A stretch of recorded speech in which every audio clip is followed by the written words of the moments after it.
হামের প্রাদুর্ভাবে মৃত্যুর মিছিল যেন থামছেই না। দেশে হাম ও হামের উপসর্গ নিয়ে গত ২৪ ঘন্টায় আরও ৯ জন শিশুর মৃত্যু হয়েছে।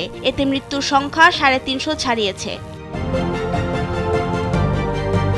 ৯ মে স্বাস্থ্য অধিদপ্তরের সর্বশেষ তথ্য বলছে ১৫ মার্চ থেকে ৯ মে অর্থাৎ গত ১.৫ মাসে মৃত্যুর সংখ্যা ৩৫২ জনে দাঁড়িয়েছে। স্বাস্থ্য অধিদপ্তর বলছে পরিস্থিতি দিন দিন জটিল হচ্ছে। প্রতিবেদনে বলা হয় ৮ মে সকাল ৮টা থেকে ৯ মে সকাল ৮টা পর্যন্ত সময়ে সারা দেশে নতুন করে ৯৪৬ শিশুর মধ্যে হামের উপসর্গ দেখা গেছে। একই সময়ে ৪৮৯ শিশুর শরীরে হাম শনাক্ত হয়েছে। সব মিলিয়ে গত ২৪ ঘন্টায় আক্রান্ত হয়েছে ১৪৩৫ শিশু।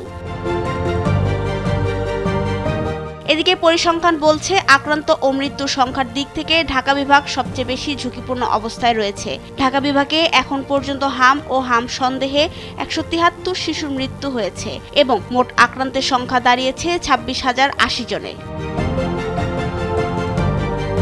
চিকিৎসকরা বলছেন শিশুদের নিয়মিত টিকাদান কর্মসূচির বাইরে থাকা এবং গরমে ভাইরাসের দ্রুত বিস্তার এই প্রাদুর্ভাবের অন্যতম কারণ হতে পারে। পাশাপাশি শিশুর শরীরে জ্বর ও র্যাশ দেখা দিলে দ্রুত নিকটস্থ হাসপাতালে যোগাযোগ করার পরামর্শ দেওয়া হয়েছে।